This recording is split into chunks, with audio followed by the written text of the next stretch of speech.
Hello everyone. So my self Dinesh Kumar और मैं आज आपको एक गिट टेक्नोलॉजीज़ के बारे में आज टीच करूँगा। और ये वीडियो में मैं ऑलमोस्ट सारी चीज़ें कवर करूँगा कि जो भी बेसिक चीज़ें होती है about the git and what is the difference between git and GitHub. Multiple people have the difference right कि क्या होता है गिट और गिटहब, कैसे हम लोग इसका यूज़ करते हैं, क्या क्या कमांड्स होते हैं। सारी चीज़ें मैं आज इस वीडियो में डिस्कस करूँगा। और एक मैं लाइव एग्जांपल्स कोडिंग वगैरह करके दिखाऊंगा कि कैसे कैसे हम लोग गिट को यूज़ करते हैं। ठीक है। तो इस ट्यूटोरियल्स में सबसे पहले आपको करना क्या होगा, आपको करना ये होगा कि आपको गिट हब में एक एक अकाउंट बनाना होगा। तो गिट हब इज़ बेसिकली एक प्लेटफॉर्म है जहाँ पे हम लोग गिट टेक्नोलॉजीज का यूज़ करके वर्जन कंट्रोलिंग करते हैं। तो what is the git? Git is basically a version controlling tool जो कि हम different different type of version को जो है कीप करते हैं। फॉर एग्जांपल आपको कोई भी चीज़ का एक्सेल बनाना, राइट? तो एक्सेल बनाने के लिए हम लोग एक फर्स्ट टाइम इनिशियल हमने एक्सेल बना दिया और बाद में कुछ चेंजेस आ गए तो फिर हमने एक्सेल का वर्जन 2 बना दिया। फिर कुछ चेंजेस आ गए तो वर्जन 3 बना दिया। तो इस तरह के मल्टीपल चेंजेस आते रहते हैं। जैसे फॉर एग्जांपल मैं कोडिंग के लैंग्वेज में बात करूँ तो कोडिंग के लैंग्वेज में कुछ ना कुछ मॉड्यूल्स में फिक्स आते रहते हैं, कुछ चेंजेस आते रहते हैं कोड में। तो उस चीज़ को ट्रैक करने के लिए हम लोग जो है वर्जन कंट्रोलिंग का यूज़ करते हैं। तो वर्जन कंट्रोलिंग एक टूल है, git is one of the kind of version controlling tool जहाँ पे हम लोग कोड को रखते हैं और कोड की जो वर्जन्स होते हैं उसको मेंटेन करते हैं। ठीक है। तो git basically a kind of tools which help us to track the versions, all the changes, all the files। ठीक है। तो गिट बेसिकली क्या होता है कि हम लोग एक वर्जन कंट्रोलिंग टूल के टाइप में यूज़ तो करते हैं, साथ ही साथ कोलेब्रेशन के लिए भी करते हैं। फॉर एग्जांपल कि मेरी एक टीम है, मेरे 10 लोग काम करने वाले हैं टीम मेंबर्स में, और सभी को जो है कुछ ना कुछ चेंजेस करने हैं। फॉर एग्जांपल कि अगर मेरी रिपोजिटरी में 10 मॉड्यूल्स हैं, मेरे प्रोजेक्ट में 10 मॉड्यूल्स हैं, कोई मॉड्यूल 1 पे काम कर रहा है, कोई मॉड्यूल 2 पे काम कर रहा है, ऐसे मल्टीपल मॉड्यूल्स में काम कर रहे हैं लोग, राइट? तो अगर हम पैरेलली में देखा जाए, पैरेलली में सबको वर्क करना है, तो उस केस में git is very much important. Because अगर एक एक्सेल्स में सभी लोग एडिट करेंगे तो that will be kind of no mess up, right? और अगर हम लोग गिट का यूज़ करें, वर्जन कंट्रोलिंग टूल का यूज़ करें, तो it will be very easy to manage that. तो that is called as a collaboration. तो कोलेब्रेशन करने के लिए भी हम लोग गिट वर्जन का यूज़ करते हैं, गिट कंट्रोलिंग का यूज़ करते हैं। और इसमें बेसिकली क्या होता है, branching and strategy all the things are, मतलब ब्रांच हम लोग बना सकते हैं। ब्रांच का मतलब ये होता है कि फॉर एग्जांपल कि आपके पास किसी भी डेवलपमेंट करते हो, किसी भी प्रोजेक्ट को डिप्लॉयमेंट करते हो, तो उसके जो है मल्टीपल स्टेज होते हैं। आप पहले डेवलपमेंट करोगे, राइट? फिर उसको जो है डिप्लॉय करके टेस्ट करोगे, अगर सब चीज़ वर्क कर रहा है देन फिर आप क्यूए इन्वायरमेंट में भेजते हो, क्वालिटी टेस्टिंग करते हो, हर एक चीज़ें करते हो। जब सारी चीज़ें फुलफिल हो जाती हैं देन फिर आप उसको प्रोडक्शन में रिलीज़ करते हो, राइट? डायरेक्टली आप प्रोडक्शन में तो एडिट नहीं कर सकते, क्योंकि उसके बारे में नहीं पता कि क्या इम्पैक्ट आ सकते हैं, क्या फाइनेंशियल लॉसेस हो सकते हैं। तो उस केस में हमारे पास मल्टीपल ब्रांचिंग होती है। ब्रांचिंग इंटेंस की हम लोग मल्टीपल ब्रांच बना करके हम लोग एक इन्वायरमेंट को सेपरेट करते हैं। फॉर एग्जांपल कि प्रोडक्शन का एक मेन ब्रांच हो गया, क्यूओ इन्वायरमेंट के लिए क्यूओ ब्रांच हो गया, और डेवलपमेंट के लिए डेव ब्रांच हो गया। तो इस तरह के मल्टीपल ब्रांचिंग भी जो है हम लोग कर सकते हैं। ब्रांचिंग क्या होती है, कैसे यूज़ करते हैं, मैं आपको आगे बताऊंगा।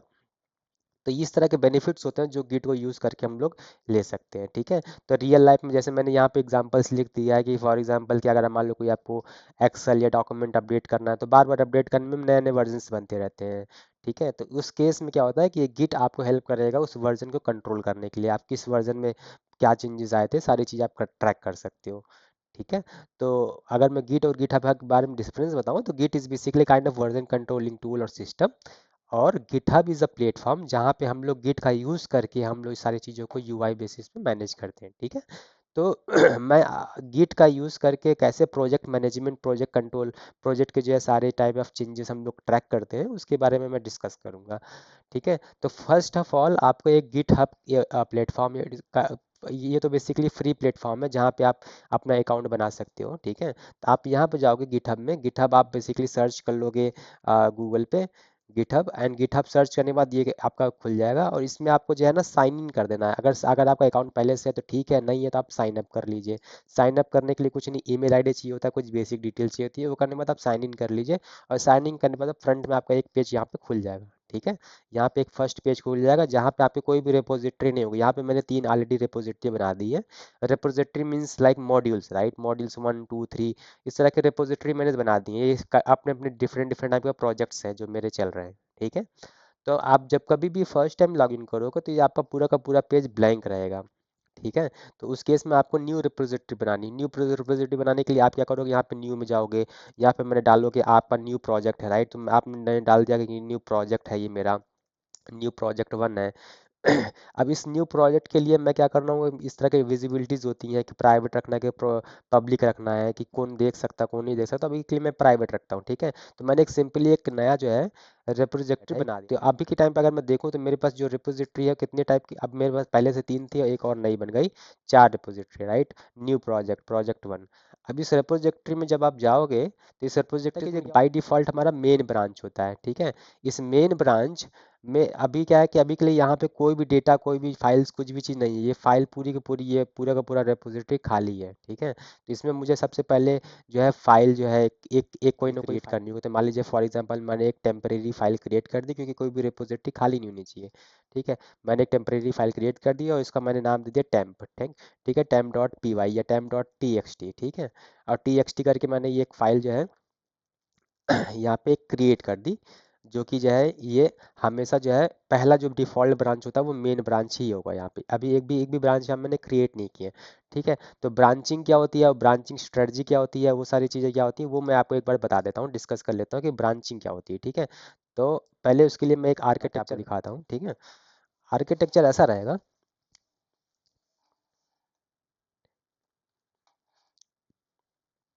देखिए। इसमें क्या होता है कि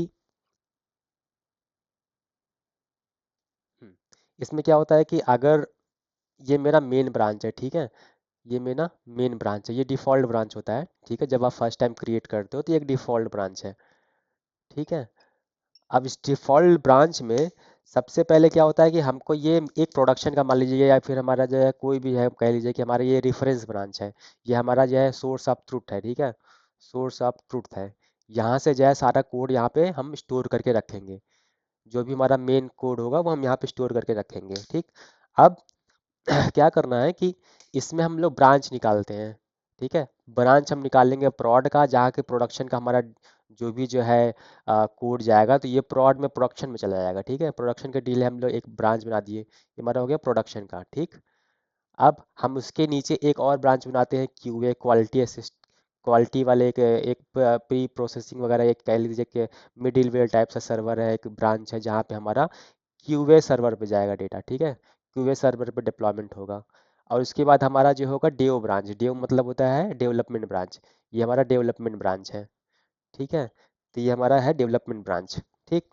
अब इस ब्रांच के बाद हम लोग क्या करेंगे, यहाँ पे मल्टीपल टीम काम कर रही होती है तो हमारे मल्टीपल फीचर ब्रांच निकालते हैं, ठीक है।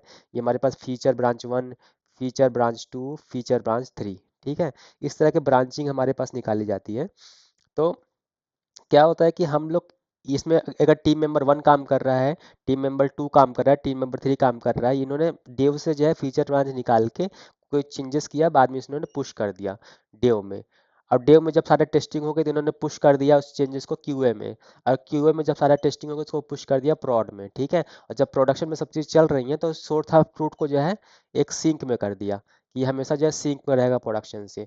तो इस तरह का जो है हमारा आर्किटेक्चर होता है, जिसमें हम लोग इस तरह का जो है हायरार्की फॉलो करते हैं, ठीक है।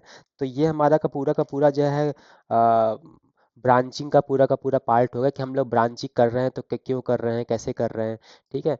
तो इस केस में जो ये मैंने बताया आपको कि ये ब्रांचिंग करने का तरीका ये हो गया, ठीक है। अब मैं आपको बताता हूँ कि अगला जो है हम लोग ब्रांचिंग कैसे क्रिएट करते हैं, ठीक है। अगर ब्रांचिंग में आता हूँ तो ब्रांचिंग में क्या होता है कि जैसे ये मान लीजिए कि मेन ब्रांच है हमारा, जैसे मैंने आपको बताया था। अब मैं इसमें से ब्रांच एक नहीं निकालूंगा, ठीक है। तो अभी के लिए मैं चाहता हूँ कि इसके नीचे क्यूए ब्रांच आना चाहिए, ठीक है। तो क्यूए ब्रांच यहाँ पे है नहीं, तो मैं क्या करूँगा, यहाँ पे create QA branch from main branch, यहाँ से मैंने जो है क्यूए ब्रांच हमने क्रिएट कर ली, ठीक है। अब क्यूए ब्रांच हमारी बंद हो गई। अब मैं चाहता हूँ कि एक और ब्रांच बननी चाहिए जो कि क्यूए से निकले और मेन डेव डेव इन्वायरमेंट है। तो मैं क्या करूँगा, एक डेव ब्रांच मैंने टाइप किया, यहाँ पे एक डेव ब्रांच नहीं है तो मैंने डेव ब्रांच क्यूए से बना लिया, ठीक है। तो ये हमारा जो है डेव ब्रांच बन गया। अब क्या होता है कि हम अगर हम इसमें जाएं, ठीक है, इस पूरी की पूरी ब्रांच में जाए तो देखो यहाँ पे 3 ब्रांच बन गए, मेन, क्यूए एंड डेव। अब ये हमारा पूरा का पूरा प्रोजेक्ट रेडी है। अब करना क्या होगा कि मान लीजिए कि हमारे पास मल्टीपल टीम है, ठीक है, और वो कुछ चेंजेस करना चाहते हैं, तो मैं वो पर्सन आके क्या करेगा, पहले फीचर ब्रांच निकालेगा, सबसे पहले फीचर ब्रांच निकालेगा, एक feature branch one from dev, dev से ही निकालना होगा कि डेव में ही बाद में जाके मर्ज करना होगा चेंजेस, ठीक है। डेव से मैंने फीचर ब्रांच निकालना। अब इसमें मैंने कुछ चेंजेस करना है तो मैं कुछ चेंजेस कर सकता हूँ। फॉर एग्जांपल मैंने यहाँ पे एक टेम्परेरी या फिर मान लीजिए कि न्यू फाइल ये हम ऐड करना चाह रहे हैं, एडिंग बाई टीम वन, ठीक है, ये टीम वन से न्यू फाइल ऐड करना चाह रहे हैं। और इस वाले बंदे का जो है यहाँ पे मैंने नाम डाल दिया new file dot T x T, ठीक है। ये फाइल जो है इसने इस पर्सन ने कमिट कर दिया, कहाँ पे, फीचर ब्रांच में। तो अगर आप देखो फीचर ब्रांच में यहाँ पे एक फाइल्स आ गई, ठीक है, न्यू फाइल, ये हमारे फीचर ब्रांच में है। अब हमको करना क्या है कि इस फीचर ब्रांच का जो चेंजेस है मुझे डेव में पुश करना है, ठीक है। तो उसके लिए मैं क्या करूँगा, पुल रिक्वेस्ट पे जाऊँगा, यहाँ पे पुल रिक्वेस्ट है, तो ये ऑटोमेटिक आपको बता देगा कि यहाँ पे कुछ चेंजेस किया गया है फीचर ब्रांच में, जो कि अभी तक डेव में बाकी हायर इन्वायरमेंट में मर्ज नहीं किया गया। तो मैं यहाँ करूँगा क्रिएट पुल रिक्वेस्ट, यहाँ पे चूज करूंगा फीचर टू किस ब्रांच में मुझे पुश करना है, मुझे करना है अभी डेवलपमेंट के लिए। तो डेवलपमेंट में मैंने चूज किया डेव ब्रांच। यहाँ पे मैंने चेंजेस के लिए टाइटल डाल दिया, जो भी आपको टाइटल डालना है, डिस्क्रिप्शन डाल दिया, यहाँ पे क्रिएट कर दिया। तो ये क्या करेगा, पूरा का पूरा यहाँ पे पूरा सिस्टमेटिक तरीके से हर चीज़ चेक करेगा कि क्या है क्या नहीं, सब चीज़ अगर code as per the standard है देन उसको हम लोग मर्ज कर देंगे। और मर्ज करने के बाद हम लोग इसमें कंफर्म कर देंगे भाई हमारा जो चेंजेस है डेवलपमेंट ब्रांच में मर्ज कर दो। तो अब अगर मैं देखता हूँ यहाँ पे कोड को, तो कोड हमारे पास यहाँ पे कितने हैं, फीचर ब्रांच है ही है पहले से, डेव ब्रांच हमारे सारे चेंजेस आ गए। तो अगर मैं डेव ब्रांच में जाऊँ तो देखोगे अगर डेव ब्रांच में ये हमारा न्यू फाइल आ चुकी है, ठीक है, 1 मिनट अगो।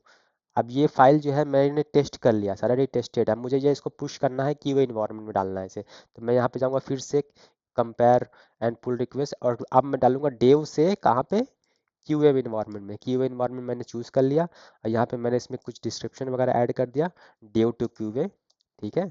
और यहाँ पे कुछ डिस्क्रिप्शन ऐड करके मैंने क्रिएट कर दिया पुल रिक्वेस्ट, और उसके बाद यहाँ पे मैंने इस चेंजेस को मर्ज कर दिया, ठीक है। अब मर्ज करने के बाद अब देखो ये चेंजेस जो होगा वो क्यू एम ई पे भी आ चुका होगा। अगर मैं फिर से कोड में जाऊँ तो देखूँ मैं, तो यहाँ पे जो है क्यू ए में, ये देखो क्यू ए में चेंजेस आ चुका है, ये न्यू फाइल का चेंज आ चुका है, ठीक है। अब ये मेन ब्रांच में नहीं है, क्योंकि मेन ब्रांच में अभी तक हमने पुश नहीं किया है कोड। तब मैं क्या करूँगा, उसको मेन ब्रांच में पुश करूँगा। तो क्यू टू मेन ब्रांच में पुश कर रहा हूँ, तो क्यू टू मेन ब्रांच, फिर से मैंने पुल रिक्वेस्ट रेज किया। तो ये क्या होता है, स्टेप बाय स्टेप हमारी टेस्टिंग होती रहती है, कंफर्मेशन होता रहता है, अप्रूवल्स आते रहते हैं, देन उसके बाद हम लोग चीज़ों को चेंजेस को यहाँ पे मर्ज करते रहते हैं। तो हमारा ये सारा चेंजेस हमारा मेन तक पहुँच गया, ठीक है। तो अब अगर मैं कोड में जाकर देखूँ, मेरा सारा जो है सारा का रिपोजिटरी सिंक पे, ये जो है न्यू फाइल मेन ब्रांच में आ चुकी है, और जो हमने फीचर ब्रांच से स्टार्ट किया था, ठीक है, इस फीचर ब्रांच से मेन ब्रांच तक सारी फाइलें आ गई, ठीक है। तो इस तरह का चेंजेस हम लोग पुश करते हैं डेवलपमेंट, ओ सॉरी, फीचर ब्रांच से हम लोग सारा चेंजेस क्रिएट अपना डेवलपमेंट करते हैं, टेस्टिंग करते हैं, और डेव में मर्ज करते रहते हैं। तो क्या होता है कि मल्टीपल टीम, जैसे ये डेव ब्रांच है, तो मल्टीपल टीम अपने अपने फीचर ब्रांच निकाली रहेगी, ब्रांचेस, एंड देन सारे चेंजेस डेव में पुश करते हैं और डेव में टेस्टिंग होती है। और उसके बाद फिर हम लोग सारा एक साथ उठा करके डेव इन्वायरमेंट का चेंजेस क्यूए में डालते हैं, और क्यूए में से हमें आ जाता है फिर प्रोडक्शन में। तो ऐसे हमारा एक साइकिल चलता रहता है। ये जो है ना वर्जन कंट्रोलिंग टूल क्यों है, क्योंकि देखो अगर यहाँ पे देखूंगा मैं ना, तो डेव में जाऊंगा तो यहाँ पे देखिए 3 कमिट्स हैं, 3 कमिट्स सारी चीज़ें ना यहाँ पे सब दिखा रहा है कि भाई कैसे वर्जन कंट्रोल हो रहा है, पहले क्या कहा था, फिर क्या हुआ, फिर क्या हुआ। तो ये डेट वाइज सारी चीज़ें दिखाता रहता है। अगर मैं इसमें क्लिक करूँ तो ये मुझे बताएगा कि भाई क्या चेंजेस था, क्या हमने चीज़ें ऐड की, क्या डिलीट की, सब चीज़ें ये बताएगा।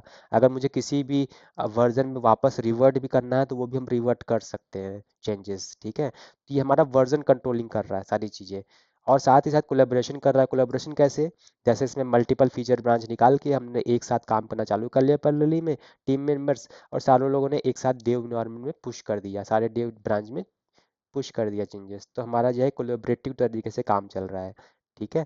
और जो हमारा अगला पॉइंट था, अगला पॉइंट ये था कि हम लोग जो है इसका यूज़ ब्रांचिंग कैसे करते हैं, ब्रांचिंग मैंने समझा दिया। तो ये तीन तरह की चीज़ें हैं जो इसमें मेन फीचर्स हैं जो एक्चुअली यूज़ करने के लिए होते हैं।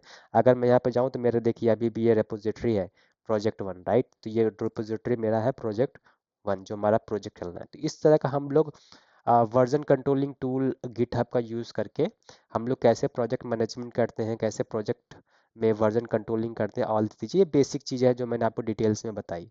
आई होप कि आपको ये चीज़ें समझ में आई होंगी। कोई डाउट होगा तो in case you can drop and comment in below.